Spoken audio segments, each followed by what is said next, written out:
was in middle school, I met my best friend. He was 2 years older than me, so he had already moved on to high school. But luckily for me, our two best friends were also sisters. So I got to see him a lot. Although I was certain he only saw me as a silly little girl, much like my best friend. He used to pick on me all the time, just like a big brother.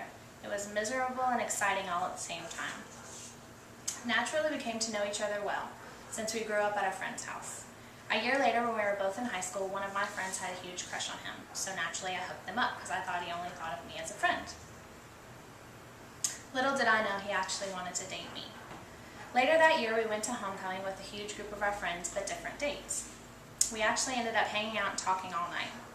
Everyone spent the night at our best friend's house and went to bed early since we had been preparing for homecoming all day. He and I ended up staying up all night on the couch talking with our best friend's mom sitting right next to us. I guess she knew something that we didn't. 10 years after that homecoming night, we got married. That was the single-handed best decision I've ever made. My husband Chris is the best man I know. His family and friends mean the world to him, and I feel so fortunate to be a part of that group. Chris is supportive, understanding, funny, and yes, some would say a bit hairy. But he is hands down the most loving, beautiful, and wonderful person in my life. I am so lucky to be married to my friend of 13 years. He understands and loves me like no one else in my life.